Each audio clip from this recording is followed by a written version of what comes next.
आज लोकसभेत एक ऐतिहासिक आणि महत्त्वपूर्ण निर्णय घेण्यात आला आहे।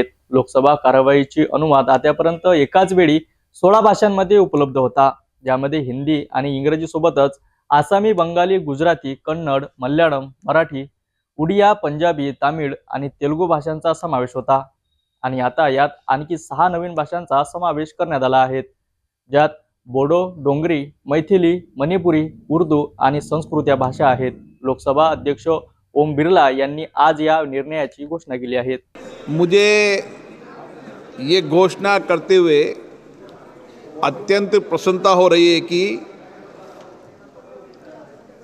संसद के अंदर हिंदी और अंग्रेजी के अलावा 10 भाषाओं अर्थात असमिया, बंगाल, गुजराती, कन्नड़, मलयालम, मराठी, उड़ीसा, पंजाबी, तमिल और तेलुगु में साइमल्टेनियसली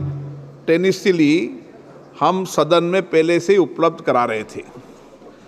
अब हमने 6 भाषाओं में बोडो, डोगरी, मैथिली, मणिपुरी, संस्कृत और उर्दू को भी इसमें शामिल किया है। लोकसभा कार्यवाहीला अधिक सुलभ आणि समावेशक बनवण्यासाठी ओम बिर्ला यांनी एक मोठा निर्णय घेतलाय। लोकसभा कार्यवाहीचा अनुवाद 16 भाषांमध्ये उपलब्ध होता।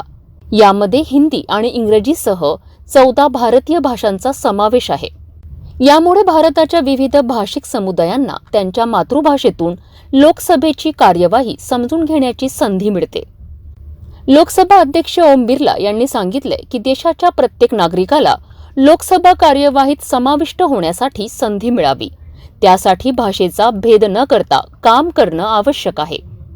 ही भारताच्या संस्कृतीची आणि परंपरेची मोठी ओळख आहे। त्यासाठी आता आणखी 6 नवीन भाषांचा समावेश करण्यात आला आहे। म्हणजेच आता लोकसभेचा 22 भाषांमध्ये अनुवाद उपलब्ध होईल। और हमारा प्रयास है कि जो 22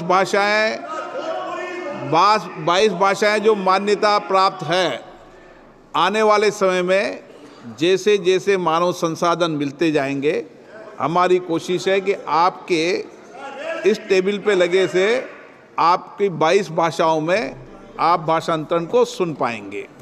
त्यानंतर द्रमुकचे खासदार दयानिधी मारन यांनी लोकसभेतील संस्कृत अनुवादावर आक्षेप घेतला। ते म्हणालेत की फक्त 73,000 लोक संस्कृत बोलतात, मग तुम्ही त्यासाठी करातून पैसे का वाया घालवायचे? Sir, you are giving translation which is most welcome for the languages which are the state languages, official state languages. Can you tell me which state official language is Sanskrit? Why are you wasting taxpayers' money which the language is not even communicable? It's not communicated in any of the states in India, and nobody is speaking. Sir, the population survey in 2011 said only 73,000 people are speaking, supposed to be speaking. Sir, when that's the data, why should the taxpayers' money be wasted because of your RSS ideologies? यावर लोकसभा अध्यक्ष ओम बिर्ला यांनी ठाम उत्तर दिलंय। त्यांनी स्पष्टपणे सांगितलंय की संस्कृत ही भारताची संस्कृती आहे आणि भारतीय परंपरेचा एक महत्त्वाचा भाग आहे। तुमच्या द्वेषाचे कारण काय आहे? भारत सरकारने 22 भाषांवर मान्यता दिली आहे आणि प्रत्येक भाषेचा आदर केला पाहिजे। आप दुनिया के किस देश में रह रहे हो? ये भारत है और भारत की मूल भाषा संस्कृत रही है, और इसीलिए हमने कहा 22 भाषाओं में, केवल संस्कृत में नहीं कहा। आपको संस्कृत की क्यों आपत्ति हुई? आपको संस्कृत भाषा की क्यों आपत्ति हुई? आपको हिंदी में आपत्ति हो, आपको संस्कृत में भाषा हो। भारत में 22 भाषाएं हैं जो संसद में मान्यता प्राप्त है, और 22 भाषाओं में होगी, संस्कृत में भी होगी और हिंदी में भी होगी। या निर्णयामुळे भारताच्या भाषिक आणि सांस्कृतिक विविधतेला अधिक महत्त्व दिलं गेलंय। लोकसभा कार्यवाहीमध्ये विविध भाषांचा समावेश म्हणजेच विविधतेत एकतेचा प्रतीक आहे। यामुळे प्रत्येक भारतीय नागरिकाला त्यांच्या मातृभाषेतून सरकारच्या कार्यवाहीसाठी अधिक सहज संवाद साधता येईल।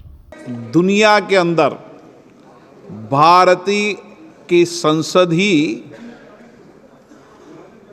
एक लोकतांत्रिक संस्था है जो इतनी भाषाओं के अंदर भाषांतरण कर रहा है, साइमल्टेनियस कर रहा है। जब मैंने विश्व स्तर पर ये चर्चा की कि हम भारत में 22 भाषाओं के अंदर इस तरीके का प्रयास कर रहे हैं, तो सर्वथा सभी मंचों ने इसकी प्रशंसा की।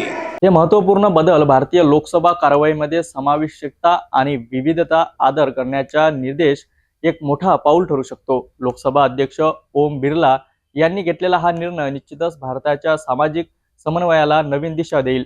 या निर्णयामुळे सर्व भारतीय नागरिकांना आपल्या मातृभाषेतून कारवाईची माहिती मिळेल शक्य होईल। या संबंध अधिक अपडेटसाठी पाहत रहा सिटी न्यूज।